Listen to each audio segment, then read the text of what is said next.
Elles sont courageuses, dignes, fortes et elles ont décidé de se tenir debout face à la maladie. Nous sommes le 31 octobre 2023, mois consacré à la sensibilisation, en particulier du cancer du sein, pour une information vraie et partagée. Octobre Rose est une campagne de sensibilisation internationale qui se déroule pendant le mois d'octobre tous les ans et en Côte d'Ivoire également. On compte plus de 20 millions de cas du cancer du sein avec 12 millions de morts à travers le monde. Combien y a-t-il de cas en Côte d'Ivoire? Dans quelles conditions évoluent ces femmes? Comment l'État les accompagne-t-il? Qu'est-ce qui est fait pour respecter leur dignité? Mesdames, Messieurs, bonsoir. Campagne Octobre Rose 2023, quel bilan? C'est le sujet de ce plateau. Ce plateau sera partagé par 4 intervenants que je vous présente. Professeur Dago Akribi-Hortense, bonsoir. Bonsoir. Merci d'être parmi nous ce soir. C'est moi qui vous remercie. Alors, vous êtes professeur titulaire de psychologie, responsable de l'unité des soins d'accompagnement du Centre national d'oncologie médicale et de radiothérapie Alassane Ouattara. Tout à fait. Merci, professeur, d'être là. Bonsoir, professeur. Bonsoir, madame. Professeur Touré Mokhtar, vous êtes chef de service adjoint de cancérologie au CHU de Trècheville, c'est bien cela? Tout à fait. Et vous enseignez également, sauf erreur de ma part, à l'université Félix Houphouët-Boigny? C'est exact. Merci, professeur, d'être parmi nous. C'est nous qui vous remercions. Ce soir, avec nous, 2 personnalités, 2 guerrières, je vous expliquerai plus tard pourquoi. Awa Sinanta, bonsoir. Bonsoir. Vous êtes président de l'ONG, le réseau des amis de la lutte contre le cancer, ou les cancers. C'est bien cela? Les cancers. Cancer de la femme. Les cancers de la femme. Merci à vous d'être parmi nous. Je vous en prie. Bakom Nyamba, bonsoir. Bonsoir. Danseuse professionnelle, boule d'énergie, et vous avez vaincu le cancer. Exactement. Merci à tous les 4 d'être sur ce plateau pour cette émission de sensibilisation, de plaidoyer et également d'information. Nous allons retrouver tout de suite Siaka Kone pour un état des lieux de quelques actions qui ont été menées donc, en Côte d'Ivoire durant ce mois dédié justement à la lutte contre le cancer du sein en particulier. Octobre Rose, mois de forte sensibilisation contre le cancer du sein. Un grand pas franchi dans cette lutte avec la création du CNRAO en janvier 2018. Le Centre national d'oncologie médicale et de radiothérapie Alassane Ouattara offre une prise en charge spécifique pour le cancer du sein. Une volonté affichée des autorités ivoiriennes de venir à bout de ce fléau. D'autres unités de cancérologie sont logées dans divers centres de santé à travers la Côte d'Ivoire. À la faveur de ce mois d'Octobre Rose, le CNRAO s'active en intensifiant ses actions, conférences et rencontres avec les populations ont meublé les différents programmes. Des campagnes de sensibilisation et de dépistage dans les localités de l'intérieur du pays, Korogo, Kong et Tiasalé ont accueilli les équipes de CNRAO. Depuis le début de ce mois d'octobre, des journées portes ouvertes ont lieu dans les locaux de CNRAO. Constat, le centre ne désemplit pas. Temps fort de ce moment destiné à la lutte contre le cancer chez la femme, le lancement officiel de l'opération par la première dame de Côte d'Ivoire, Dominique Ouattara, le mercredi 11 octobre dernier. Entourée de plusieurs membres du gouvernement, dont le ministre de la Santé, de l'Hygiène publique et de la couverture maladie universelle, la première dame a donné le top départ de l'opération de sensibilisation et de dépistage. Des associations, groupements et mouvements féminins se succèdent dans les locaux du CNRAO pour des séances de dépistage et de prise en charge. La RTI s'implique dans la sensibilisation à l'occasion de cet Octobre Rose 2023. 2 journées ont été consacrées aux femmes de la Maison Bleue. Nous-mêmes, nous, étant de la maison, étant des journalistes, on ne peut pas aller sensibiliser les femmes au marché ou bien sur les places publiques si nous-mêmes, en notre sein, nous ne parlions pas ensemble de la thématique. Et c'est comme ça que nous avons sollicité cette collaboration avec la direction générale de la RTI qui a systématiquement donné son aval. Et Dieu merci, aujourd'hui, il y a une effectivité. Les femmes ont répondu présentes. À l'instar de bien d'autres ministères, celui de la culture et de la francophonie, avec à sa tête son premier responsable, a tout mis en œuvre pour organiser une séance de dépistage ce mardi 31 octobre 2023.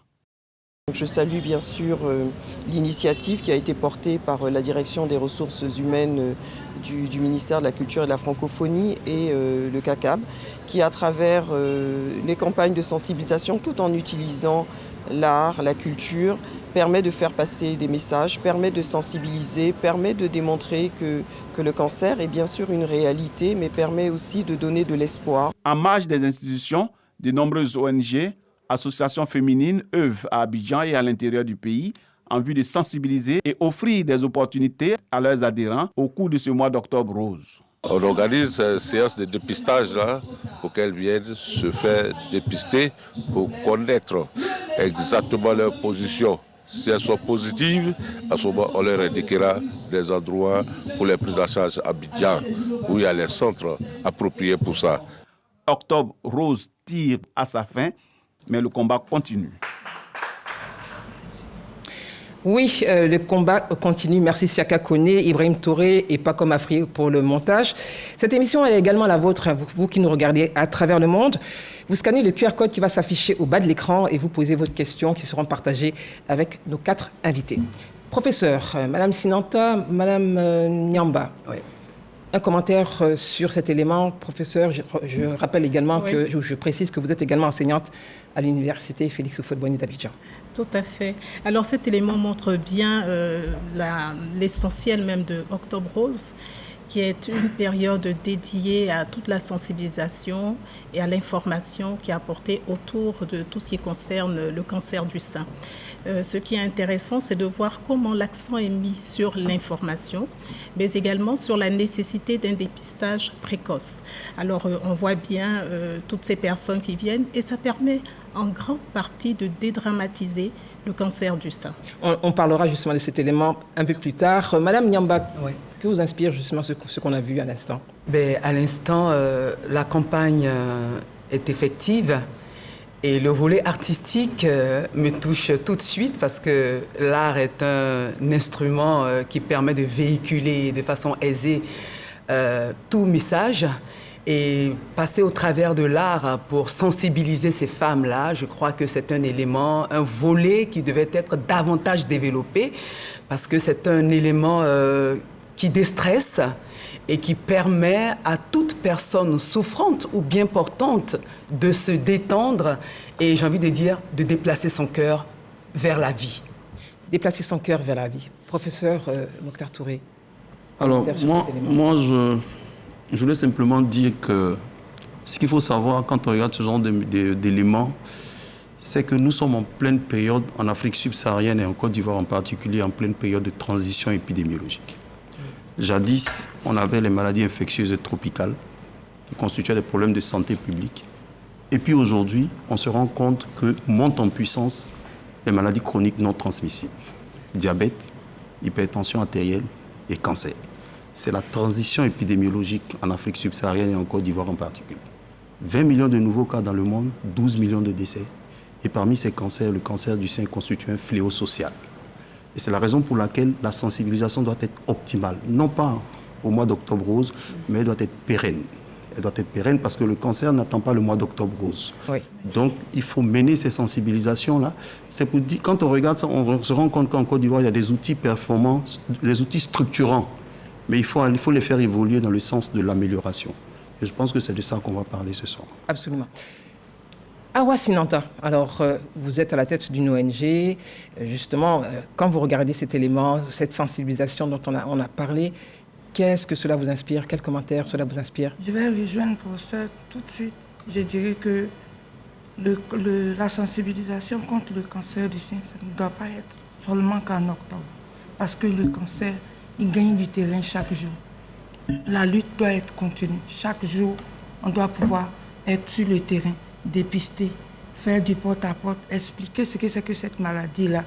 Le dépistage, il doit se faire toute l'année et non seulement en octobre. Alors, le dépistage, la sensibilisation doit se faire au-delà du mois d'octobre, mais il a été question en Côte d'Ivoire et aussi ailleurs d'un plan stratégique qui, entre 2022 et 2025, concernant justement cette maladie. Est-ce qu'on peut faire un état des lieux, justement, on est deux professeurs sur ce plateau, mais en particulier le professeur Mokhtar Touré, et peut-être aussi également, vous allez nous en parler, vous qui êtes aussi en contact avec ce secteur. Professeur, le plan stratégique de 22-25, où on en est? Cancer du sein dans le contexte ivoirien. Oui. C'est 2012, 12 000 nouveaux cas. D'accord.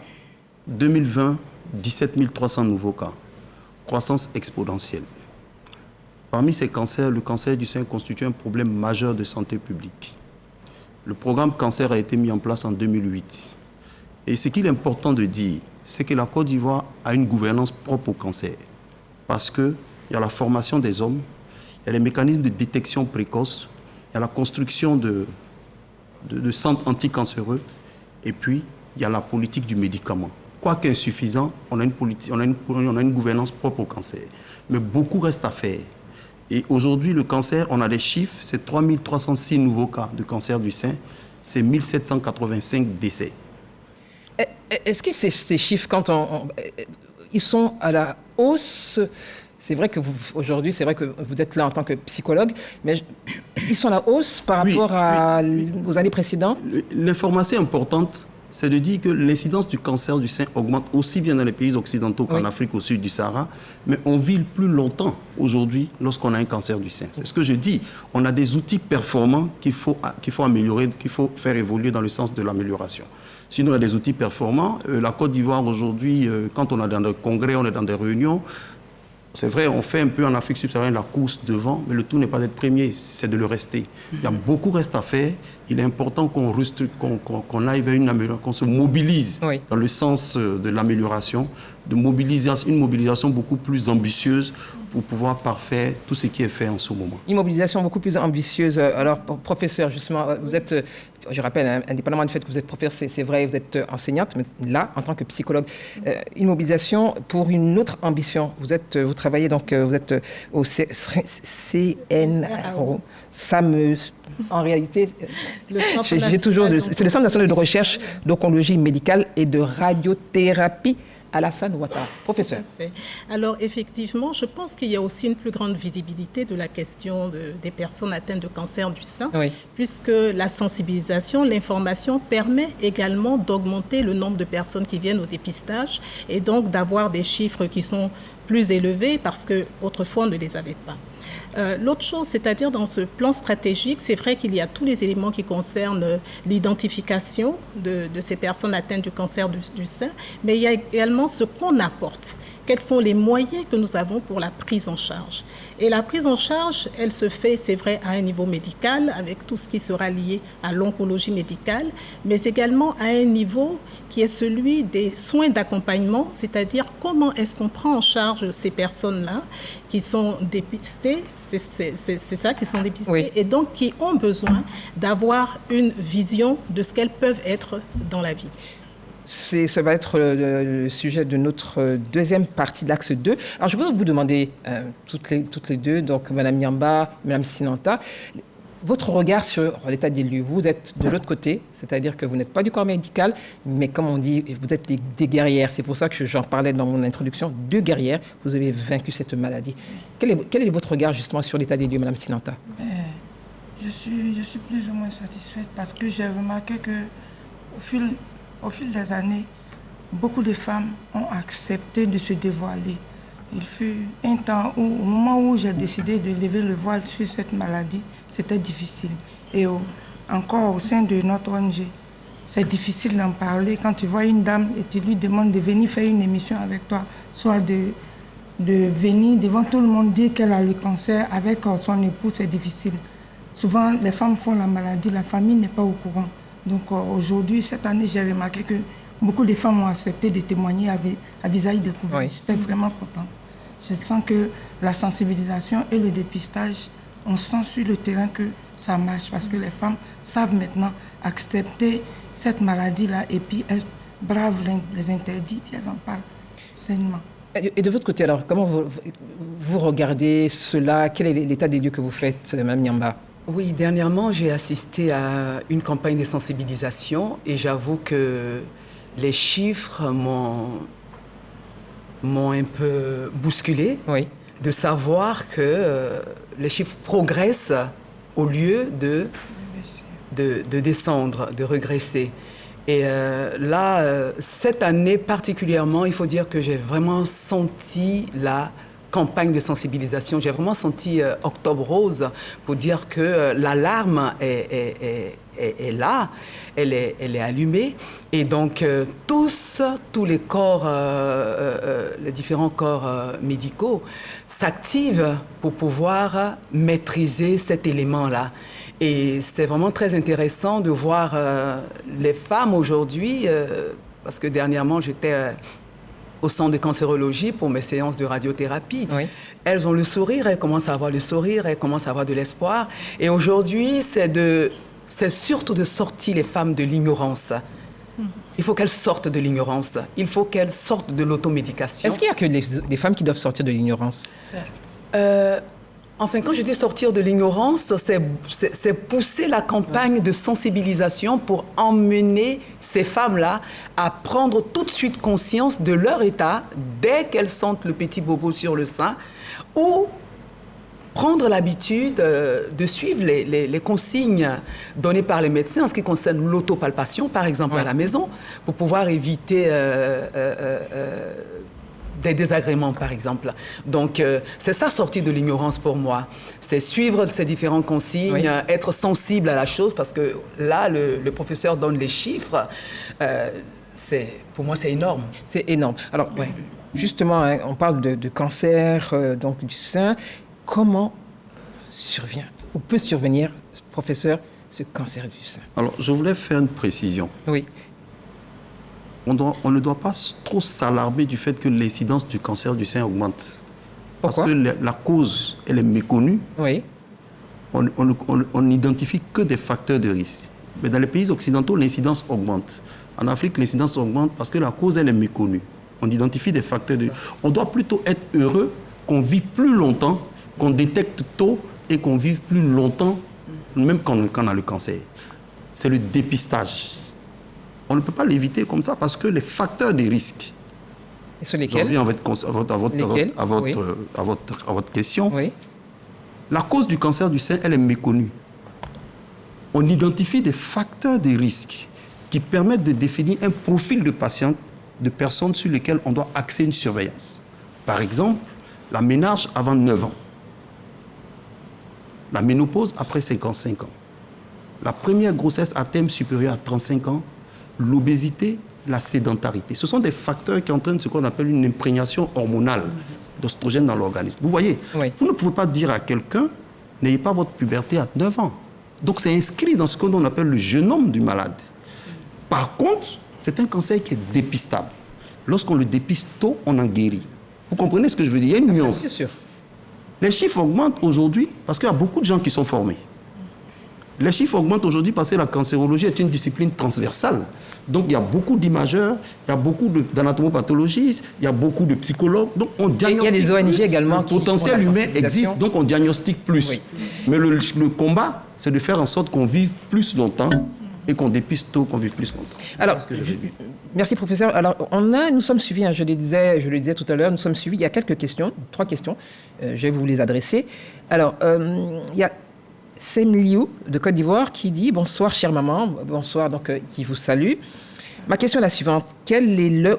Non, vous venez d'y répondre, mais il me demandait quel est le ou les facteurs pouvant provoquer le cancer du sein. Sem Liu, professeur Mokhtar Touré a anticipé, il vous a donc répondu. Non, j'ai pas... Les facteurs pouvant provoquer le cancer du sein. J'ai cité certains facteurs. J'ai cité certains facteurs qui sont les facteurs hormonaux. Oui. Mais à côté de ces facteurs hormonaux, il y a le tabac, il y a l'absence d'activité physique. Oui. Et puis, dans 3 à 5% des cas, il y a des cas familiaux de cancer du sein. Héréditaire. Le cancer du sein, de la mère ou la sœur, des apparentés de premier degré, multiplie le risque par 3. Mais l'âge est un facteur de risque. Lorsque l'âge augmente, l'âge peut être considéré comme un facteur de risque. Voilà. Et le fait d'avoir... je demandais justement au professeur, le fait d'avoir moins de 2 enfants, je crois qu'il y a aussi le nombre... C'est ce que j'ai dit, la première grossesse à terme supérieur à 35 ans, c'est la possiparité. Ce sont des facteurs qui entraînent une imprégnation hormonale qui peuvent faire le lit du cancer. Voici autant de facteurs de risque, mais pas de cause. Voilà. Sem Liu, donc vous nous suivez donc de Côte d'Ivoire, vous avez donc vos réponses. Alors, Sems de Côte d'Ivoire toujours, qui dit bonsoir, chers tous, bonsoir à tous. J'ai entendu parler du cancer du sein chez les hommes. Existe-t-il vraiment? Comment le détecter et l'éviter? Professeur. Alors, le cancer du sein chez les hommes existe effectivement. Oui. Je parle sous le contrôle des médecins et du professeur Touré ici présent. Je crois que ça consiste 1% à peu près des cancers du sein. Donc, cela existe et cela doit être traité comme un cancer du sein. On peut l'éviter? De quelle manière? Non, ce sont les mêmes facteurs. Ce sont les mêmes facteurs. On ne peut pas éviter parce que les facteurs de risque sont inscrits à l'intérieur de l'organe. Donc ce sont les mêmes facteurs. Ce sont les mêmes facteurs. Le cancer du sein existe chez l'homme, professeur, 1% chez l'homme, 99% chez la femme. Et il est particulièrement grave chez l'homme parce qu'il évolue rapidement. Il y a 3 ans, 3 ou 4 ans, on avait dans notre cohorte de suivi 3 patients. L'année dernière, on a eu 5 patients. Cette année, on a une dizaine de patients. Ils s'en sont sortis? Ils sont des hommes. Bien sûr, on les traite, ils sont dans le circuit de traitement. Donc le cancer du sein chez l'homme est une réalité. Est-ce que dans vos relations, c'est-à-dire ce que vous rencontrez, et vous, au niveau de votre ONG, est-ce que vous avez rencontré, vous avez eu à accompagner des hommes qui ont été atteints par le cancer? Comment ça s'est passé? Il est décédé malheureusement. Bon, qu'est-ce qui s'est passé? Dépistage tardif? Dépistage tardif. Il m'a été adressé par une collègue, une sage-femme, qui c'était son parent. Et comme elle savait que je lutte, elle me l'a adressé. Il y avait un problème il y avait déjà des problèmes comment on appelle? Il avait au niveau de la prise en charge, il oui. n'y avait pas assez d'argent. Donc elle nous a contactés pour voir comment on pouvait aider. Il était suivi au CNRAO. On a fait ce qu'on pouvait, mais bon, il n'a pas pu s'en sortir, malheureusement. Et est-ce qu'il a été, quand il était malade, est-ce qu'il avait, hormis vous, est-ce qu'il avait de la famille qui était à ses côtés? Oui. Je pense que, bon, il n'avait pas trop d'enfants. Il était accompagné de son fils seulement. Et son fils seulement, il n'était qu'agent de CIE. Agent de CIE même, ce n'était pas un agent en tant que... En fait, il avait des problèmes en réalité. Voilà, mais le reste de la famille était au village. Okay. Donc il était seul à Abidjan. Avec ma soeur, ma collègue, là, qui, à travers moi, l'aidait un peu. Mais bon, on n'a pas pu s'en sortir malheureusement. Madame Yamba, est-ce que vous avez rencontré justement dans toutes vos tournées, vous avez rencontré des hommes qui ont été atteints par le cancer? Mais pas le cancer du sein. Pas le cancer du sein, une autre forme de cancer. Une autre forme de cancer, oui. Que j'ai eu à accompagner, que j'ai eu avec qui j'ai eu à partager mon expérience, la traversée. C'est ça, le problème, c'est la traversée. Et comment est-ce que le patient traverse cette période-là, c'est ça le plus dur, c'est de ne pas voir, comme je disais tout à l'heure, c'est apprendre à déplacer son cœur, c'est ce que je leur dis tout le temps. Il faut déplacer son cœur vers la vie, au lieu de se focaliser sur la situation, au lieu de se focaliser sur la maladie. Et à un moment donné, c'est sûr que quand le cœur se déplace, on gagne du terrain. On s'accroche plutôt à la vie et on regarde la situation, elle est là, mais elle n'est pas fatale. Elle n'est pas fatale. Ouais. Octobre Rose donc s'achève aujourd'hui. Alors tous les 4, vous avez soit mené des activités, soit accompagné. Quels sont les faits marquants pour vous 4 en ce qui concerne justement la sensibilisation de ce mois, Octobre Rose? Sinanta, quel est le fait vraiment marquant? Moi, je l'ai dit tout à l'heure. J'ai apprécié le fait qu'il y a eu beaucoup de témoignages des femmes. Et personnellement, avec votre ONG? Personnellement, chez nous, il y a eu... Les femmes aujourd'hui, elles acceptent la maladie et elles acceptent d'en parler, de se dévoiler. Et ça m'a touchée parce que les autres années, c'était difficile d'appeler une dame et lui demander de venir au cours d'une campagne et d'en parler. Et cette année, ça a été facile. Quand tu touches une, elle est apte à venir en parler. Moi, ça m'a touchée. Puis j'ai vu que un peu partout, tout le monde parlait. Ça m'a touchée. Et de votre côté, comment ça s'est passé? Le fait marquant de ce mois? De ce mois, moi, j'ai été particulièrement touchée par une patiente qui sortait de ses séances de radio. Elle criait victoire dans le hall. Elle criait vraiment victoire. Et j'avais les larmes aux yeux. Elle également, elle avait les larmes aux yeux. Et parce qu'elle a dit comme ça, elle dit, je ne pensais pas que j'allais m'en sortir. Et aujourd'hui, je suis debout sur mes pieds. J'ai fini mes séances de radiothérapie. Je peux crier victoire. Et elle disait comme ça à toutes ces dames-là, tant que c'est pas fini, c'est que c'est pas fini. Pour dire, accrochez-vous. la vie est possible, il faut y croire tout simplement. Et franchement, cette dame, elle m'a beaucoup marqué. Elle vous a marqué? Elle m'a beaucoup marqué, honnêtement. Elle m'a beaucoup marqué. Professeur Touré, quel est le fait marquant de ce mois d'octobre? Moi, ce que je retiens, c'est effectivement la potentialisation de la sensibilisation. Il y a beaucoup d'engouement. Il y a eu beaucoup d'engouement. Au CHU de Treichville, on a fait une campagne de sensibilisation comme les autres années. Compte tenu des contingences, des consultations pour d'autres pathologies, parce qu'il ne faut pas oublier qu'il y a d'autres pathologies. Oui, bien sûr. On a fait 2 semaines, on était à 1500. Aujourd'hui, on est à 1500 cas. 1500 cas de femmes qui sont venues au CHU de Treichville avec un âge moyen de 43 ans. On a 15% de patientes qui étaient les fortes présomptions de cancer, qui sont actuellement en cours de mammographie, en train de faire leur mammographie. La demande est forte. Mais au-delà, il faut aller, comme j'ai dit, vers une amélioration des choses. Il faut aller vers un dépistage organisé. C'est-à-dire un dépistage organisé. De deux sortes. Le dépistage individuel, vous vous levez, vous allez faire votre dépistage, tout ça. Et puis il y a le dépistage organisé par des pouvoirs publics, avec des thèmes de référence qui sont clairs et des objectifs attendus. Oui. Et puis c'est sous la tutelle. Et on dit... Est-ce que ce n'est pas le cas? Il faut là. Je vous ai dit qu'il y avait des outils structurants à améliorer. Il faut peut-être, de mon point de vue, ça me paraît extrêmement important, de peut-être chaque 2 mois, envoyer des missions à l'intérieur du pays, parce que même les chiffres qu'on donne, 3306 nouveaux cas, ce sont des chiffres extrapolés. Mais moi, j'estime, de mon point de vue, c'est une vraie problématique épidémiologique, parce que c'est peut-être des chiffres sous-estimés. Donc, on a prendre de données. De Korogo à Abidjan, oui. De Bundiali à Amman, est-ce qu'on peut, de façon exhaustive, répertorier tous les cas de cancer? On se bat au niveau du programme national de lutte contre le cancer pour le faire. Donc c'est pour dire que si on a un dépistage organisé, tous les 2 ou tous les 3 mois, pour aller dans les fins fonds de la Côte d'Ivoire, vraiment de façon structurée, je pense qu'on va faire évoluer ce qui se passe maintenant de positif vers quelque chose de bien amélioré. Et puis, je pense qu'on va aboutir à un objectif d'atteindre au moins 50% des femmes ivoiriennes. Parce qu'il faut le dire. Oui, professeur, parce que je voudrais entendre... 8 millions de femmes, oui, aujourd'hui, savent ce qu'on appelle le cancer. Oui. Parmi ces 8 millions, 4 millions savent qu'on peut être guéri en dépistant tôt. Donc voilà ce que je voulais dire. Voilà. Professeur, vous êtes là, c'est à la psychologue que je m'adresse. Oui, élément très important. Oui. Ça a été relevé, je pense, par les invités sur ce plateau. C'est d'abord la visibilité. Je reviens sur cela parce que la visibilité permet de dire que ce qu'on pense est vrai. Et au niveau du CNRAO, effectivement, nous avons eu l'ouverture d'Octobre Rose sous le haut patronage de la Première Dame et sous le parrainage du ministre de la Santé.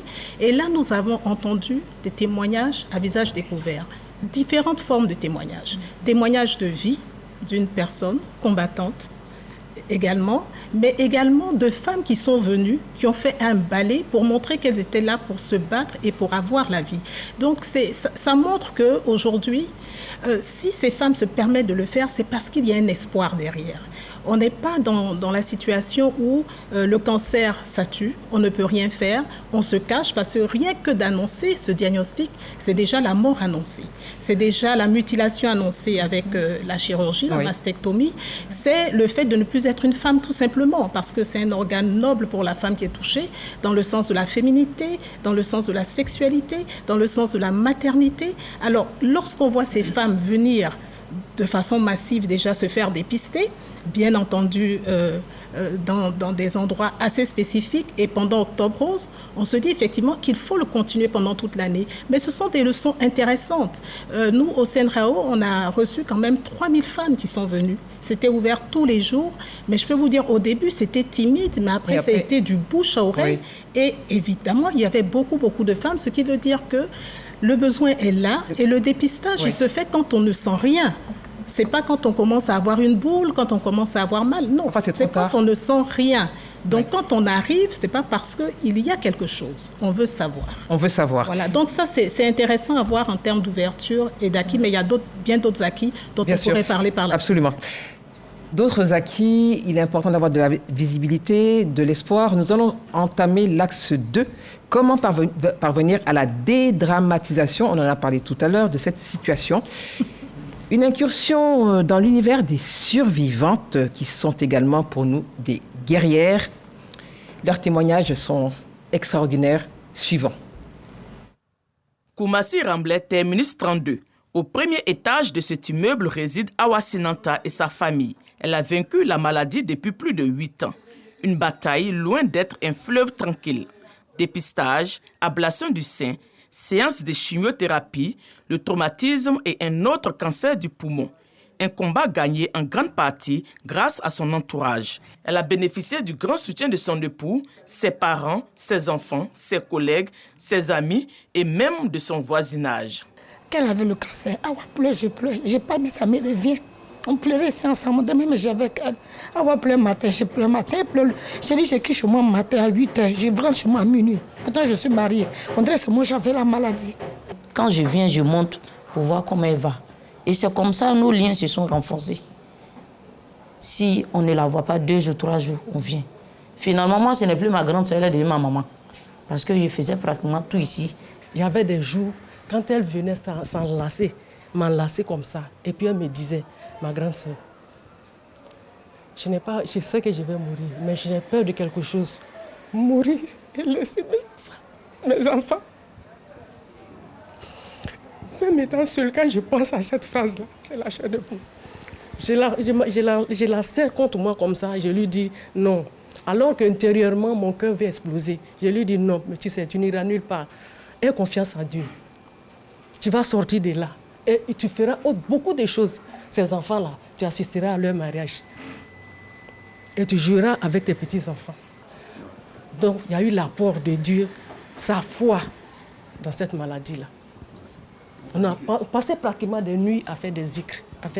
Quand elle est dans la douleur, je lui dis, Awa, prions. C'est quelqu'un qui a la foi. Et moi, franchement, je suis chrétienne. C'est vrai qu'elle est musulmane, mais on s'entendait très bien. Et souvent, je lui donnais aussi des versets, je l'encourageais. En son temps, quand on dit cancer, on voit immédiatement la mort.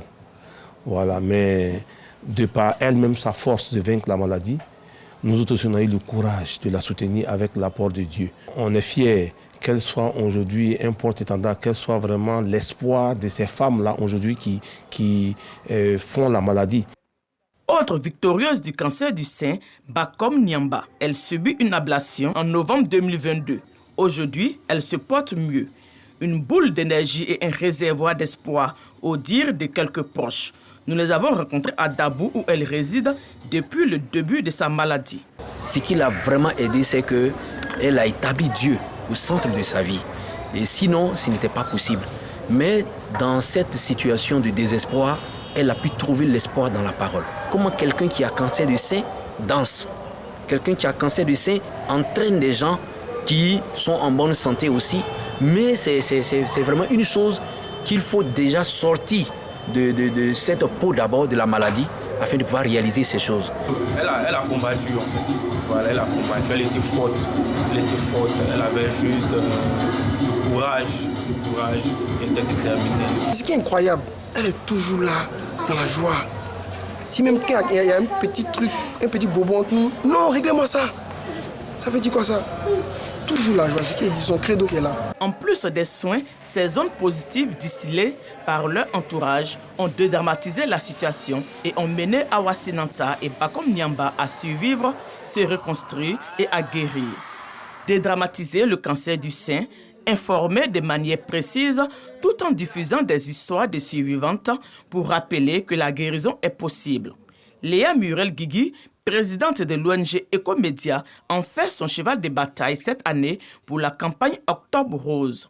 Le cancer du sein, on n'en meurt pas, on meurt plutôt du cancer de l'ignorance. Nous pensons que dédramatiser la maladie est un préalable fondamental. Cette thématique est aussi perçue par le réseau des professionnels de la presse en ligne de Côte d'Ivoire. Nous avons publié récemment un article sur les 8 mythes qui sont autour du cancer du sein. C'est-à-dire les 8 stéréotypes qu'on lance et qui font peur aux populations quand on parle du cancer du sein. Aujourd'hui, nous demandons aux journalistes de donner la parole à ceux qui ont la connaissance. Ça, c'est la sensibilisation que le répressif fait auprès de ses membres. Venir à bout du cancer du sein est possible. Persévérer et y mettre de la volonté, voici le remède. C'est beau. Permettez-moi de déroger à une règle. Je vais vous demander, chez vous, d'applaudir ces guerrières, celles aussi qui nous ont précédées, et je vais demander sur ce plateau d'applaudir les 2 guerrières qui sont là. Merci. Alors, Madame Nyamba, Madame Sinanta, comment vous êtes arrivée à surmonter ce qui vous est arrivé et nous présenter ce que nous avons vu ce soir? En fait, Madame Sinanta. Il faut dire que le cancer, c'est pas facile. Mais je suis arrivée à accepter cette maladie. En premier, je peux dire que au tout début de la maladie, j'avais peur. Voici le professeur Mokhtar Touré. C'est lui, en tant que... Allez-y, je sens, on comprend l'émotion, allez-y. C'est mon médecin, c'est mon frère, c'est mon ami. Et c'est comme ça que j'ai pu établir tous ces liens d'amitié avec lui. Parce que c'était mon médecin, mais très tôt, il m'a présenté la maladie et il m'a permis d'accepter la maladie. Parce que d'abord, je suis agent de santé. Donc, on discutait entre patron et agent. Donc, il a su me donner les mots pour me soulager, me permettre d'accepter la maladie. Et après, il y a eu mon époux, mon mari, celui-là même qui, quand ça ne va pas dans la chambre, il a les mots, les gestes appropriés pour te permettre de supporter la douleur et d'accepter la maladie. Ensuite, il y a le service, les collègues, les patrons, les amis, les enfants, surtout les enfants. C'est le volet là qui était un peu compliqué, mais j'ai pu discuter avec eux, avec la vie de leur père. Ils ont accepté. Voir que les enfants ont accepté la maladie m'a permis de me battre. Ça m'a donné la force. La force de vous battre? Oui. Quand je regardais les enfants, je sentais qu'ils avaient accepté eux-mêmes déjà que la maman allait s'en sortir. Donc moi, maintenant, je devais tout faire pour être souriante, toujours belle, toujours bien habillée, continuer d'aller au travail et leur montrer que je me bats. Mais mon mari est le socle de cette bataille que j'ai pu gagner. C'est pourquoi je me suis toujours donnée pour surnom la guerrière. Pourquoi? Parce que c'est une bataille, effectivement. Mais quand tu fais n'importe quelle maladie, quand tu es déjà à terre moralement, la maladie gagne du terrain. On en parlera Mais tout à l'heure. quand tu es soutenu par ton entourage, la maladie, à 50%, tu peux avoir la force de t'en sortir. Et moi, je peux dire que le professeur Mokhtar Touré a été le début de ma guérison. Il a été le début de ma guérison en me permettant d'accepter la maladie et les conséquences qui vont avec. Surtout les conséquences. Vous avez fait 2 cancers et 2 AVC. Oui. Madame Nyamba, comment vous avez vécu cela? Comment on retrouve cette boule d'énergie qui transmet des ondes positives à son entourage? C'est ça. Merci. C'est une traversée, c'est un combat, c'est une... je ne sais pas quoi dire, mais le cancer, c'est... J'ai envie de dire c'est quelque chose, en fait. Et j'ai été diagnostiquée en 2020. Et là, tout de suite, je commençais à me faire suivre. Et il faut dire que ça n'a pas été facile, comme on le dit. Hein. C'est surtout quand les séances de chimio ont commencé, c'était dur, c'était horrible. Et les 3 premiers mois déjà, de 76 kilos, je me suis retrouvée à 54 kilos. Et donc, c'était assez foudroyant.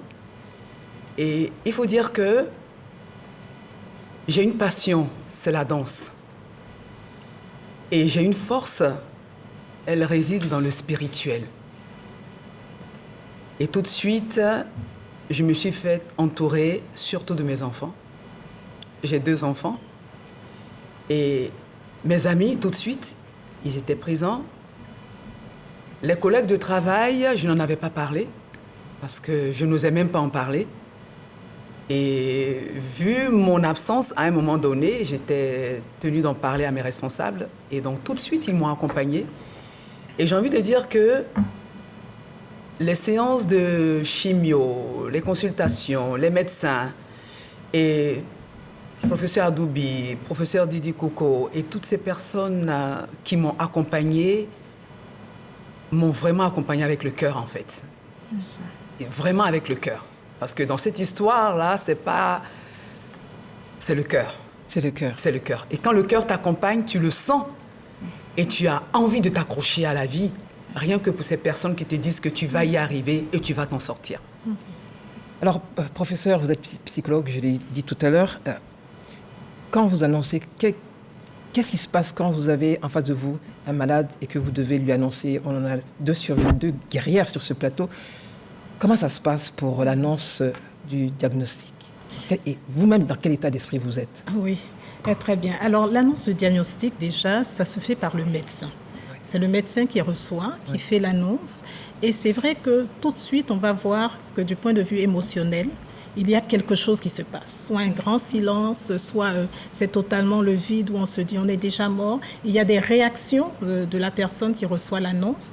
Et là, le médecin, docteur Touré parlait tout à l'heure de formation, quand il est formé et quand dans la structure où il exerce, il y a un psychologue, il va référer vers le psychologue.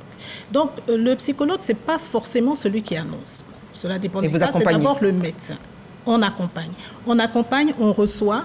On forme également par rapport à l'annonce parce qu'il y a toute une dimension qui est une dimension émotionnelle qu'on doit prendre en compte. Il ne s'agit pas seulement de donner le diagnostic, mais il faut prendre en compte tout ce qui est émotionnel qui apparaît dans un premier temps et ensuite, effectivement, pouvoir passer la main, référer à un psychologue qui va accompagner, qui va chercher à comprendre ce qui se passe, qui va faire de l'écoute active pour voir pourquoi cette personne prend le diagnostic de cette façon.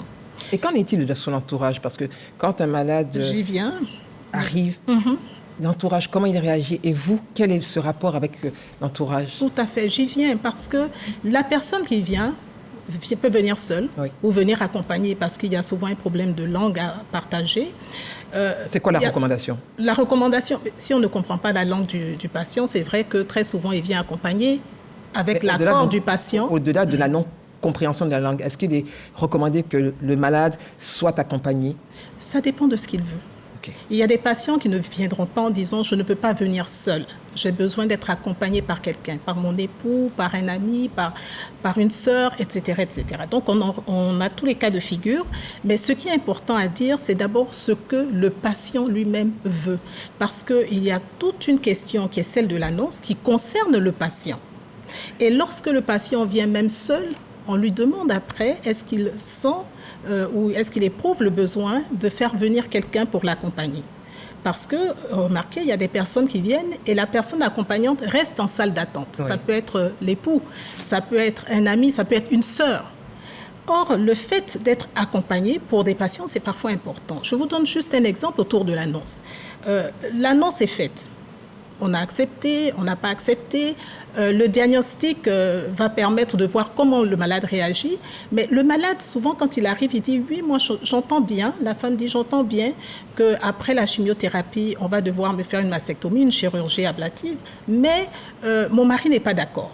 Ou alors, mes sœurs ne sont pas d'accord. » Vous comprenez que ces personnes font partie de l'équation à résoudre. Font partie de l'équation. Pourquoi? Parce que ce sont des personnes qu'on doit informer, qui doivent savoir pourquoi est-ce qu'on aboutit à tel diagnostic et pourquoi est-ce qu'on utilise tel protocole. Et cela avec l'aval du patient. Professeur Touré, alors, dans votre cas, c'est vrai que, comme je l'ai dit, vous accompagnez aussi des personnes malades. Est-ce qu'il vous est arrivé d'annoncer, de faire ce diagnostic, d'accompagner? Comment ça se passe à votre niveau? D'abord, la confirmation diagnostique, c'est un processus. Oui. On voit venir la chose. On sait qu'il y a une suspicion de cancer depuis le début, mais on n'annonce pas dès le début. Parce que c'est à la fin qu'on a une confirmation d'un examen biologique, on annonce le diagnostic. Mais c'est un volet extrêmement important et difficile. Surtout qu'en Côte d'Ivoire, en Afrique subsaharienne, l'âge moyen de survenue, c'est entre 35 et 50 ans. Des femmes jeunes, qui ont des projets de vie. Si vous annoncez à quelqu'un qu'il a un cancer comme ça, il y a une dépression. D'abord, il y a la notion de dualité cancer égale mort. Il y a le projet de vie. On a l'impression que le projet de vie s'écroule. Il y a la dépréciation de sa personne. Il y a le regard à tort des autres sur soi. Moi, je suis en train de faire une incursion dans le domaine de la psychologie, mais c'est difficile. Mais on en parlera. Alors, moi, avec l'exemple que derrière. J'ai des exemples positifs, j'ai des exemples négatifs. Il m'est arrivé d'annoncer à un patient un cancer et c'était le funérailles dans le bureau. Toutes les tables sont allées. Mais il m'est arrivé aussi d'annoncer aux gens où c'était positif. Moi, je n'annonce pas tout de go que vous avez un cancer. Alors, comment vous procédez? Je vous explique la procédure. Et je vous explique d'abord, je commence à posteriori en vous disant ce que vous avez n'est pas une catastrophe. Ce que vous avez n'est pas une catastrophe. Et ça, les malades, ils apprécient. Ce que vous avez n'est pas une catastrophe, ce n'est pas la mort. Donc c'est dans l'approche. Voilà, ce n'est pas la mort. Je commence par la fin, ce n'est pas la mort. Mais c'est sérieux. Une nuance. Ce n'est pas la catastrophe, mais c'est sérieux. Mais quand un problème est sérieux, il faut qu'on soit tous sérieux en face de ce problème. Les parents, les accompagnants et le médecin. Il se trouve que aujourd'hui, on a un diagnostic. Il se trouve que dans cette boule qui est là, dans une partie du sein, on a découvert quelques cellules cancéreuses. Mais tout en ouvrant une porte ouverte pour un psychologue qui doit venir plus tard. Mais comme ça, l'annonce, elle est un peu atténuée. C'est une approche qui n'est pas de spécialiste, mais c'est une approche quand même qui permet à la malade de dire on peut s'en sortir. Parce que quand vous annoncez à quelqu'un une mauvaise nouvelle, en matière d'oncologie, il faut que derrière il y ait de l'espoir. Parce qu'il y a quelque chose à faire tous les jours. Et même quand les malades sont à des stades tardifs, il y a quelque chose à faire. Le professeur a parlé de soins palliatifs, qui est un chapitre très important en cancérologie. Il ne faut pas venir dire aux gens tout de go, vous avez un cancer, vous allez mourir. Ce n'est pas possible. C'est pas possible. Est-ce que ça peut accélérer le processus? Ça ne rentre même pas dans nos caractéristiques socio-culturelles. Professeur, moi, c'est mon approche. Oui, tout à fait. Comme ça, et voilà. Donc, c'est comme ça mon approche. Et ça marche souvent. Ça marche souvent. Alors, nous sommes... Après, je vais vous prendre, mais on a des personnes qui nous regardent également. Alors, 3 questions. Atimi Kwadio de Côte d'Ivoire qui dit « Bonsoir mesdames, monsieur aussi. Alors, je vous remercie pour cette campagne de dépistage du cancer du sein. J'aimerais savoir s'il y a des centres de dépistage à l'intérieur du pays. » Excellente question. Première, à quel âge peut-on se faire dépister? Merci bien. Dieu vous bénisse. Merci. Alors, très rapidement, les centres de dépistage à l'intérieur du pays. Mais très rapidement. C'est de ça que je parlais. Oui, mais je parlais des dépistages organisés. Oui. Il y en a. D'accord. Je pense que le CNRAO, j'en discutais. On est allé à l'intérieur. Ils ont fait des campagnes de dépistage à l'intérieur du pays et tout ça. C'est bien, ça couvre le pays. Mais c'est parce qu'il faut aller encore plus loin dans un centre. Mais ça existe. La réponse est oui, ça existe. Ça existe même pour d'autres cancers. D'accord. On a installé les centres pilotes de dépistage du cancer du col à l'intérieur du pays. Oui. Et on a installé des centres pilotes, on a fait des études princeps. Le cancer du sein, je pense que c'est en train de venir, mais ça, quoique, insuffisant. D'accord. À quel âge peut-on se faire dépister? Alors, moi je pense que quand on dit le cancer du sein survient chez des sujets jeunes en Afrique subsaharienne, en Côte d'Ivoire, on nous rétorque que il y a des biais de recrutement dans la mesure où 70% de la population est jeune, donc c'est normal. Mais il y aurait des facteurs intrinsèques qui feraient que le cancer survient chez les sujets jeunes. Moi, on dit qu'à partir de 40 ans, moi je souhaiterais qu'on descende à 35 ans pour se faire dépister le cancer du sein par ce qu'on verra peut-être les procédures de dépistage, tout ça. 35 ans. Alors, une question pour Madame Sinanta, Awa. À Madame Sinanta, c'est Moucho de Côte d'Ivoire. Alors, comment a-t-elle pu tenir moralement face à cette maladie?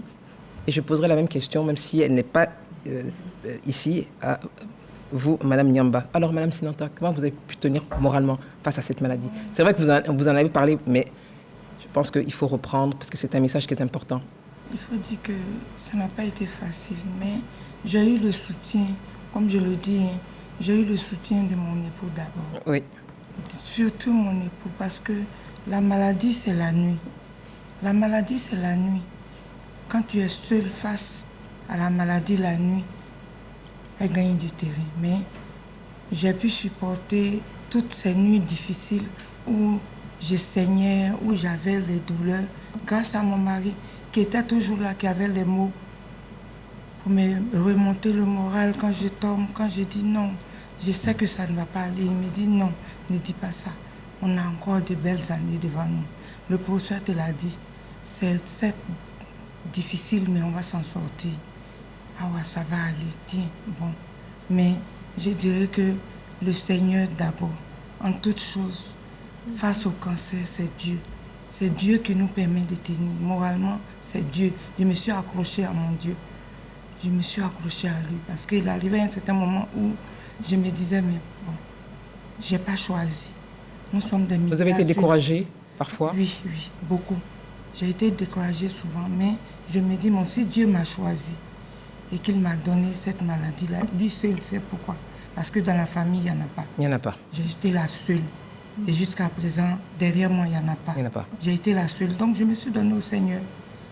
Madame Niamba, alors justement, je vous pose aussi la même question parce que c'est aussi un plateau pour un plaidoyer et un partage d'expériences vécues. C'est important.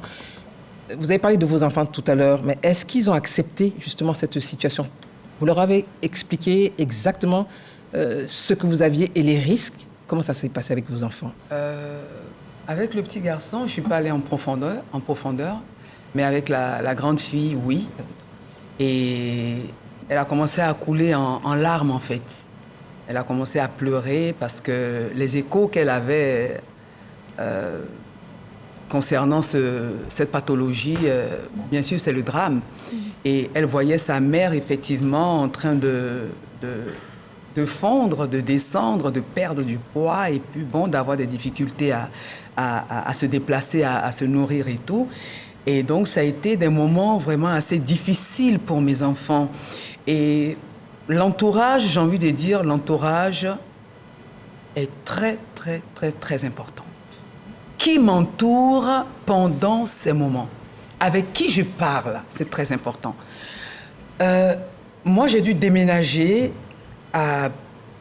d'Abidjan. Pour quelle raison? Voilà, justement. Oui. Quand j'ai été diagnostiquée, et après, quand la maladie a commencé à prendre du terrain, honnêtement, tout autour de moi, que ce soit la famille, les amis, ça ne va pas chez Bakom. Ah, Bakom, ça ne va pas du tout. Ah, Bakom est à terre. Ah, vraiment, elle va mourir. Elle a le cancer. Elle a le cancer. Et recevoir ça, moi également, c'était difficile, en fait. Et donc, j'ai fait une rupture immédiate. J'ai fait la rupture un soir, je me suis levée, je dis aux enfants, le lendemain, je dis on déménage. Maman, on va où? Je dis on quitte Abidjan, on va à l'intérieur. Et c'est comme ça que je me suis retrouvée à 27 km d'Abidjan. À Dabou. À Dabou, voilà, je me suis retrouvée à Dabou, où je ne connaissais personne du tout. Donc je rencontrais de nouvelles personnes qui rencontraient une Bakom avec 54 kilos et non 76 kilos. C'est une renaissance pour vous? C'était une renaissance pour moi. Ça a été une renaissance. Un nouvel investissement. Voilà, un nouvel investissement. Et c'est ce que j'ai fait. Et je me suis retrouvée en train d'être appréciée autrement. Et je me suis faite accompagner véritablement par mon pasteur et qui me disait tout le temps, sois joyeuse. La mauvaise mine dessèche les os. Le cœur joyeux donne la guérison au physique. Oui. Et j'ai commencé à entendre les mots qu'il fallait, j'ai commencé à entendre les paroles qu'il fallait, et j'ai commencé à mettre en pratique ces paroles-là et à m'accrocher véritablement à la vie. Et donc tout de suite, je suis passée au domaine artistique, je suis entrée en création, j'ai monté le plus beau spectacle que j'ai jamais monté depuis 30 ans de carrière, qui a joué au Palais de la Culture en 2021, et qui s'intitule Rituel. Pour moi, c'était un rituel, pour moi, c'était une transcendance, pour moi, c'était une renaissance, pour moi, c'était un nouveau départ. Un nouveau départ. Ça marchait. Ça marchait. Alors, je voudrais vous poser à tous les quatre, mais très rapidement, vraiment, je souhaiterais avoir, si possible, des réponses succinctes concernant, surtout en particulier les professeurs, mais aussi toutes les deux, la stigmatisation, le regard des autres. Et puis, il y a également aussi la vie en couple. Une femme qui a un cancer, certaines ont été abandonnées, dit-on, parce qu'il y a eu, on dit, une femme qui a un seul sein. Comment justement... Ça nourrit tout un imaginaire. Voilà, justement. Qu'est-ce qu'on dit à ces personnes? Ça nourrit tout un imaginaire et c'est la raison pour laquelle, lorsqu'une femme vient, après donc l'annonce, et je pense que vous avez compris pourquoi l'annonce est faite par le médecin, parce qu'il a déjà un suivi avec la personne qui vient. Alors quand ces femmes viennent, on leur demande toujours, mais vous vivez avec quelqu'un, est-ce qu'on peut le recevoir? Non, mon mari ne s'intéresse pas, il ne veut rien savoir. Et après, elles viennent en ouvrant et en permettant au mari de venir. Mais on a entendu des hommes dire, au-delà de l'abandon, parce que ça existe, oui. Mais si j'avais su, je pensais que c'était une maladie contagieuse.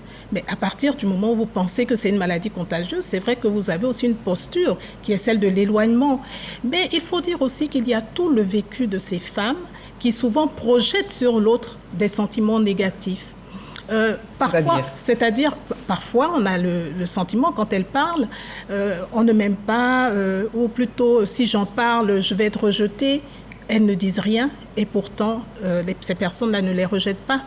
Parce que finalement, on se vit soi-même, mais justement, on se vit soi-même négative. On n'est plus une femme. Comment est-ce qu'on peut être désirable? On n'a plus d'estime de soi. Donc, c'est important d'aider à la reconstruction de cette estime de soi. Et je pense que c'est ce qui s'est fait à travers ce déménagement. Parce que quand vous l'expliquez, la famille était présente. Mais pas de la façon que vous auriez souhaité. C'était presque un peu envahissant, un peu négatif, de la pitié, on va dire. De la pitié. Alors que ce n'est pas ça. C'est la raison pour laquelle la prise en charge des patients doit s'accompagner de la prise en charge de l'entourage. La prise en charge des patients doit s'accompagner de la prise en charge de l'entourage. Avant de passer à l'acte 3, alors je vais vous lire, mesdames, un message. C'est vraiment... Il vous est destiné à toutes les deux. Je suis dans l'administration de ces dames qui ont surmonté cette maladie. Le problème est l'acceptation. Il faut briser le mur pour aboutir à ce point culminant de vaincre cette maladie et sachant que le mois d'octobre ne suffit pas pour la sensibilisation. Donc, il vous encourage. Il s'agit de Jean Batz. Merci à vous qui nous suivez. Jean Batz, le message est très bien passé. Axe 3 de cette émission, de ce plateau, comment rendre la prise en charge plus accessible à tous? Je vous propose cette immersion au Centre national d'oncologie médicale et de radiothérapie Alassane Ouattara. À tout à l'heure. Bon, concernant le cancer du sein, je sais que c'est une maladie grave qui tue lorsqu'on n'a pas suffisamment d'informations. Je n'ai aucune information sur la prise en charge carrément. Sincèrement, je ne suis pas très informée. Je sais pas.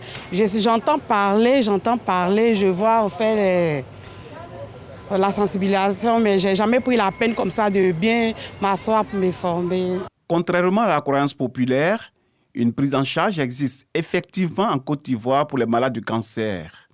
Le CNRAO, Centre national d'oncologie médicale et de radiothérapie Alassane Ouattara. Cet établissement s'occupe de la prise en charge à divers niveaux. On fait des consultations de cancérologie dite médicale et puis des consultations de cancérologie radiothérapie.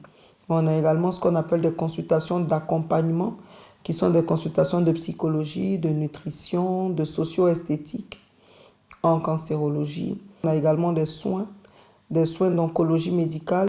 Situé derrière le centre hospitalier universitaire de Cocody, le CNRAO est équipé d'un plateau technique permettant la prise en charge et l'assistance des malades du cancer. Le traitement est en général coûteux et la gratuité de certains soins est la particularité du CNRAO. Un partenariat avec un laboratoire de renom est à l'origine de cette réduction drastique du coût du traitement du cancer. L'État de Côte d'Ivoire a une politique sociale très forte dans cet hôpital. Aucun traitement n'est retardé par manque d'argent, par insuffisance d'argent. Les gens sont d'abord traités et ils peuvent payer plus tard. Ils peuvent payer même par fractionnement s'ils le souhaitent, à leur rythme. Outre les soins médicaux, le centre offre à ses pensionnaires des soins d'esthétique et un suivi psychologique pour les aider à mieux surmonter la maladie. Le CNRAO est dirigé par le professeur Judith Didi Kouko Koulibaly, très engagé dans la lutte contre le cancer. Désormais, personne ne doit mourir du cancer en Côte d'Ivoire. Un message affiché par le CNRAO depuis sa création en 2018. Ce centre œuvre au dépistage précoce du cancer pour une prise en charge rapide du malade. Merci Siaka Kone, Ibrahim Touré et Paco Afrié au montage. Alors on se rend compte qu'il y a sur le plan national des efforts qui sont faits, qui sont déployés. Alors avant de commenter rapidement cet élément, je voudrais vous demander justement en lien avec cet événement, cet élément, que dire à ceux qui sortent justement, qui évitent ces centres ou le CHU de Trècheville ou peut-être votre ONG et qui se dirigent vers les tradis praticiens ou des charlatans parce qu'on leur a dit qu'on leur a lancé un sort. Qu'est-ce qu'il faut leur dire? Oui, un message qu'il faut leur dire. Oui, qu'est-ce qu'il faut leur dire? C'est d'abord que la maladie doit être diagnostiquée. Vous savez, il y a une organisation au niveau des tradipraticiens. Oui. Il y a aussi beaucoup de charlatans. Moi, je parle des charlatans. Des charlatans. Donc, il faut déjà que ce soit bien diagnostiqué et savoir ce qui se passe. C'est en fait, tout passe par l'information et la sensibilisation.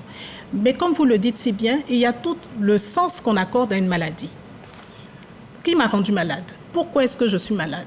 Est-ce que c'est parce que j'ai fait telle chose? Est-ce que c'est parce que je n'ai pas été capable de faire telle autre chose par rapport à la famille? Bon, donc, toutes ces questions sont à prendre en compte. C'est pour cela qu'il est important de développer l'écoute de ces patients pour savoir aussi comment ils se représentent cette maladie. Donc, je pense que c'est important. Professeur, rapidement. Non, je pense que le cancer a une histoire naturelle. Oui. Le cancer a une histoire naturelle et je crois qu'il y a une association des tradipraticiens en Côte d'Ivoire qui exerce normalement la l'égalité, tout ça. Il faut qu'on travaille en synergie pour voir les choses. Je dirais peut-être même que plus tard, par rapport à la recherche et tout ça, mais les charlatans, ça relève du volet psychologique. Exactement. C'est un sort qu'on m'a lancé. On a fait un papier en Côte d'Ivoire ici qui est sorti dans une grande revue qui a parlé des facteurs liés au diagnostic tardif des cancers du sein en Côte d'Ivoire, dont j'étais l'un des co-auteurs. Oui. Et l'un des facteurs, c'est nos caractéristiques socio-culturelles. Les croyances. Les croyances socio-culturelles. On vous demande peut-être d'aller jeûner. Oui, c'est ça. Parce que c'est un sort qu'on vous a lancé. On vous demande qu'on vous donne une potion. Donc, comme le psychologue l'a dit, il est important de savoir, de rentrer dans le fin fond des choses, diagnostiquer le cancer, interroger ces personnes-là. Et puis, voilà. Mais les tradipraticiens, je pense qu'il faut qu'on travaille en synergie. Nous, pensons que le cancer est une histoire naturelle, depuis la cellule normale jusqu'à la métastase.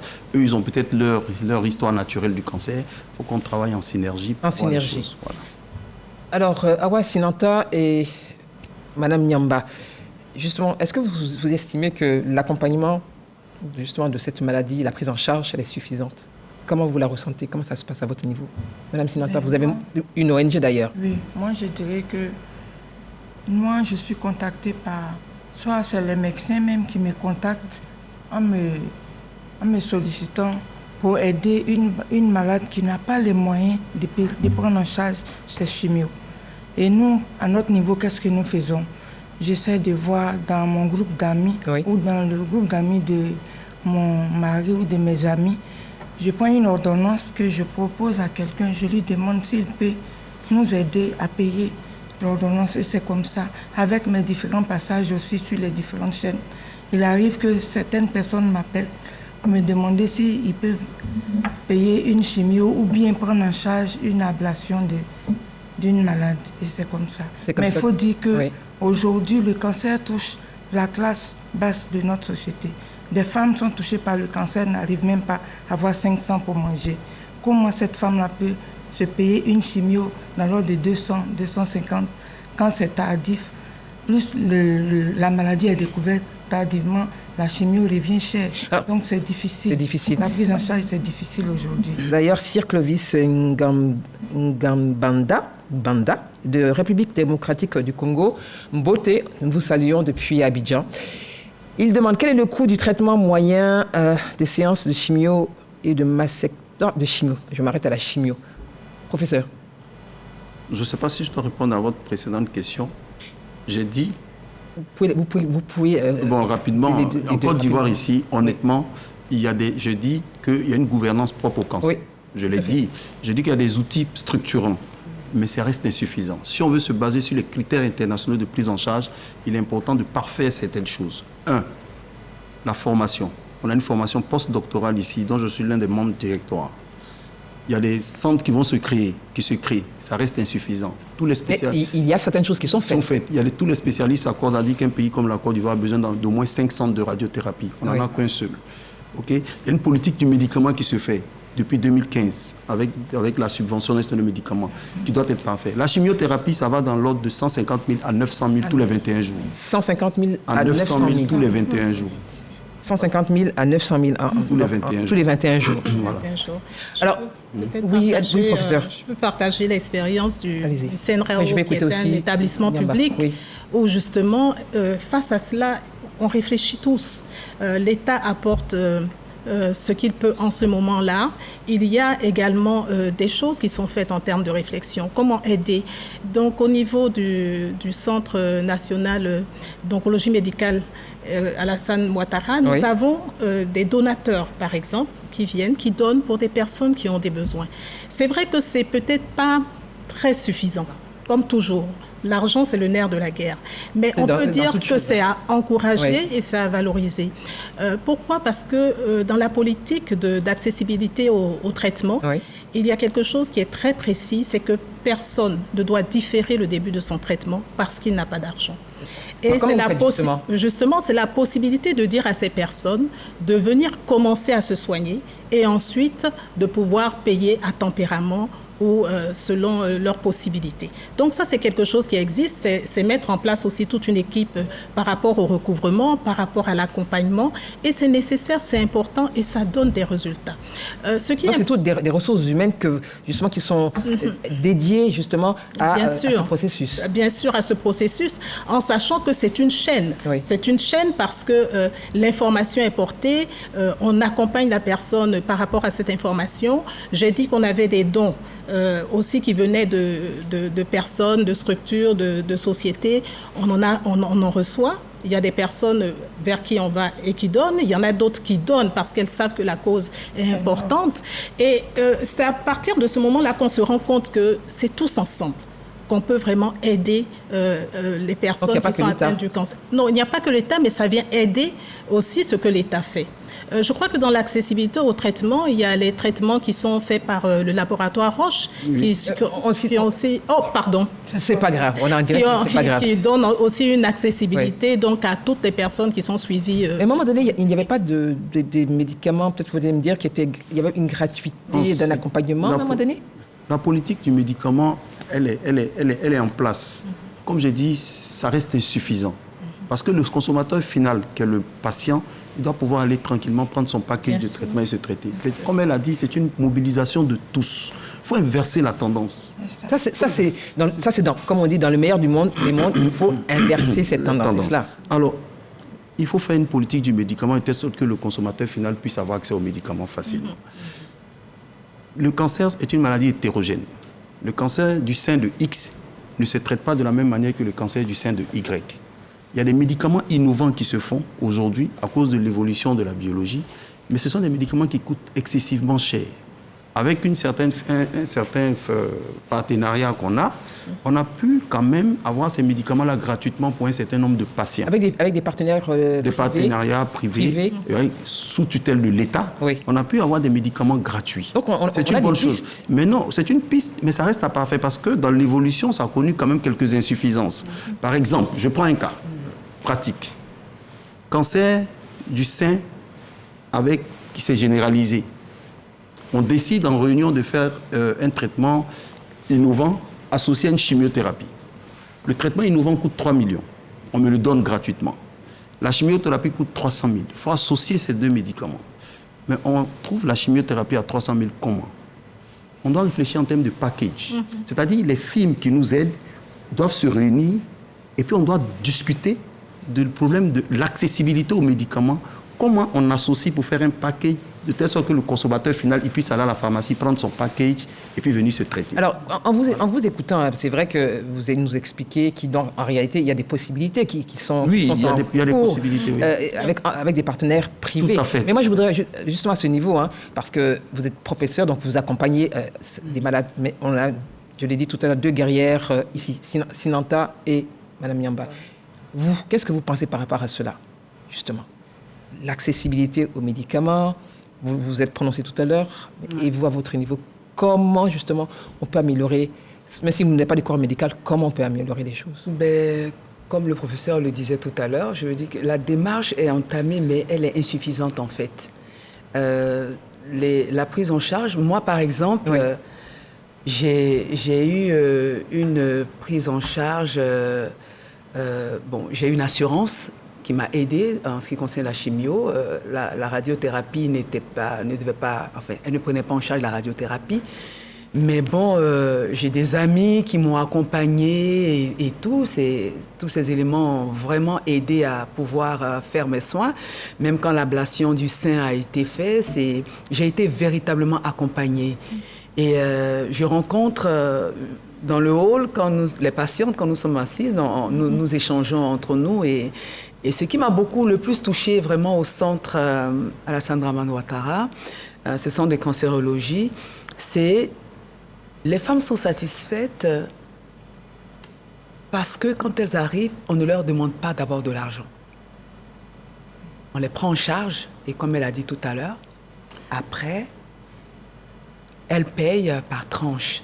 Et ça, c'est un élément qui m'a touchée parce que avant d'être dans cette situation, quand tu entres dans un centre hospitalier, c'est tout de suite l'argent, il faut payer avant. Mais là, c'est le contraire. Et moi, ça m'a vraiment touchée et ça met vraiment toutes ces femmes-là en confiance.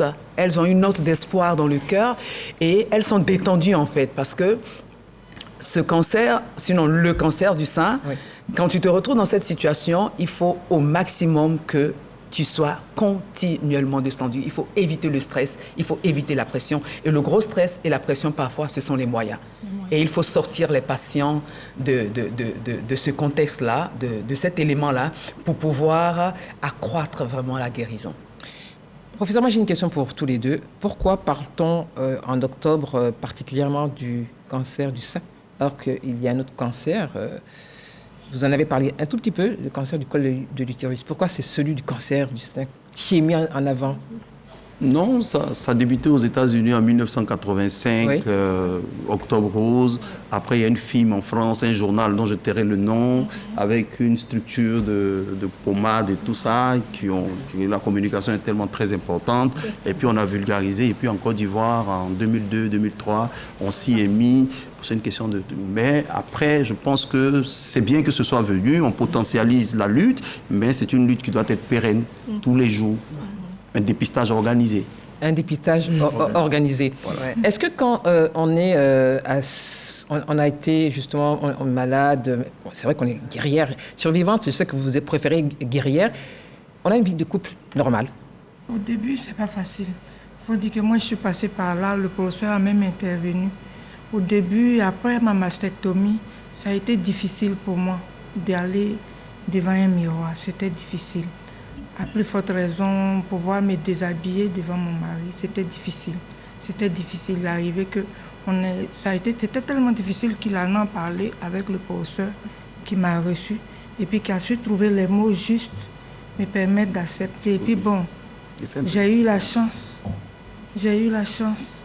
pas comme les autres, d'avoir une prothèse qui a changé ma vie.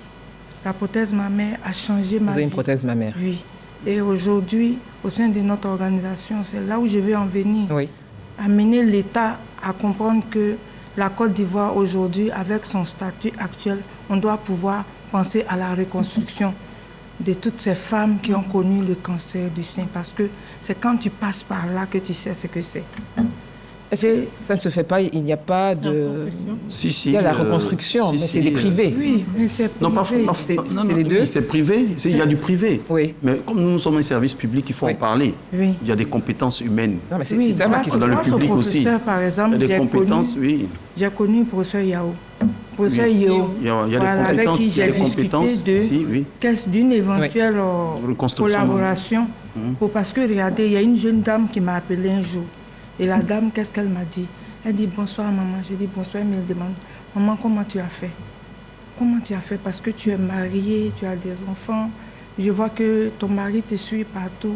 Comment tu as fait? Parce que moi, mon conjoint m'a abandonné depuis la première année de la maladie et il a eu des mots très durs envers la dame. Qu'est-ce qu'il a dit à la jeune fille? Elle n'a que 28 ans.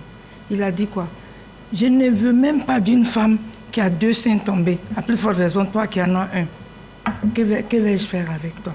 Vous voyez, c'est cru, c'est vilain. C'est trop fort. C'est trop fort pour une femme. C'est trop fort. Et la jeune dame, quand elle me parlait, pleurait. Je lui ai dit, ma fille, je ne te promets rien, mais je vais lutter pour que tu puisses avoir une prothèse comme moi, pour voir ta vie changer. Parce que ce n'est pas facile pour toutes ces dames-là qui traversent cette maladie. C'est ce que je disais, le cancer, c'est vrai.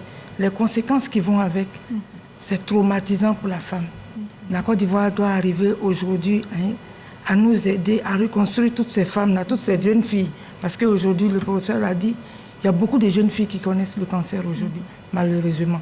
18 ans, 20 ans, 22 ans. Il n'y a plus d'âge en réalité. Il n'y a plus d'âge. Donc il faudra qu'on aide ces jeunes filles-là à s'accepter d'abord et puis à se faire reconstruire. Mais où on va enlever cet argent? Il faut bien que l'État se tourne vers nous. Le professeur a parlé de compétences, c'est peut-être après une organisation, mais je voudrais écouter Mme Niamba là-dessus. Oui, moi, ce que j'ai envie de dire, c'est ça. C'est d'ailleurs le thème de cette émission, la dédramatisation. Oui. Il faut qu'on arrive à la dédramatisation de cette pathologie parce que, effectivement, l'ablation d'un sein, et moi, quand on m'a... Ça fait 1 an, nous sommes en novembre, je vais dire en novembre, voilà, le 14 novembre, ça va faire 1 an. Et c'est vrai que ça n'a pas été facile, mais moi, j'ai envie de dire que quand la cicatrisation a commencé à se faire, que j'avais la possibilité de me mettre face à moi-même devant un miroir, je l'ai fait immédiatement. Je me suis mise face à mon miroir. Vous avez assumé? J'ai parlé à Bacom à travers le miroir. J'ai parlé à cette nouvelle personne qui est là. Possibilité de se reconstruire ou pas. C'est une histoire, c'est une vie, c'est un chemin, c'est un témoignage. Et pour moi, c'était vraiment important de me parler à moi-même. Et puis par la suite, de même paraître devant mes enfants avec le pagne à la taille et puis la poitrine dehors. J'ai pris, honnêtement, enfin j'en parle parce que c'était important pour moi-même. Donc je le faisais, je traversais le salon, le couloir, rien qu'avec les enfants. Et donc quand ils me regardent, maman, mais petit à petit, ils ont commencé à s'habituer et puis on a commencé à rigoler. Je suis une artiste. Vous avez dédramatisé. J'ai dédramatisé la situation. Et effectivement, pour le partenaire, puisqu'il t'accompagne, c'est vraiment accepte-toi toi-même pour permettre à l'autre également de t'accepter. Et c'est pourquoi j'apprécie le thème de cette émission qui est la dédramatisation de cette pathologie. Nous sommes pratiquement au terme de cette émission. Je vais demander donc à tous les 4, c'est vrai que ça va très vite, professeur, vous me regardez, ça va très vite, beaucoup d'espoir. Je vais commencer par tous les 2, professeur, et nous allons terminer par nos guerrières. Non, moi je veux juste dire, professeur, que à l'heure actuelle, c'est votre mot de fin. Oui, c'est mon mot de fin. À l'heure actuelle, plus de 60% des cancers sont évitables. À l'heure actuelle, il y a 2 ou 3 personnes qui luttent contre les séquelles de la maladie et les séquelles les effets secondaires du traitement. Malheureusement, à l'heure actuelle, on accompagne encore des malades, malheureusement, vers la mort. Il est important qu'on soit mobilisé. Mobilisation plus ambitieuse pour inverser la tendance, faire en sorte que, faire en sorte d'éviter la fatalité et d'aller au dépistage précoce. Parce que dépister tôt, on en guérit. Merci, professeur Mokhtar Touré. Merci infiniment pour vos mots et votre présence. Professeur Aka. Alors, dédramatiser, c'est vraiment le verbe très actif que nous voulons sur lequel nous voulons échanger à l'avenir. Parce que là, on a commencé quelque chose. Il y a des choses qui se font dans les différents établissements. Il y a des choses qui se font par rapport à Octobre Rose. Dédramatiser, c'est tout au long de l'année. Et c'est de prendre en compte vraiment les 2 aspects qui concerne la personne qui est atteinte du cancer du sein, le corps, c'est-à-dire le sein malade, mais également tout le volet d'accompagnement psychologique.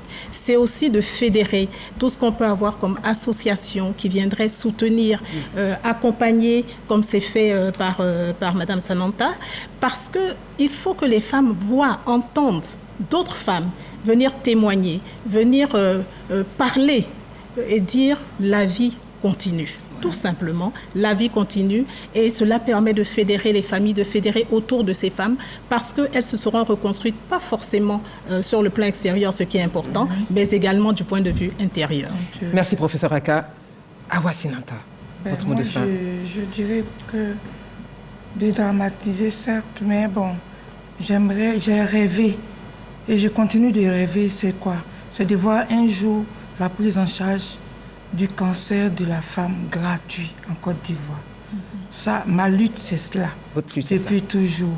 Parce que les femmes qui nous contactent sont des femmes qui sont d'un certain niveau. Elles n'ont pas les moyens d'abord pour subvenir aux au plus bas, je dirais, au plus bas, 500 francs par jour, elles n'en ont pas.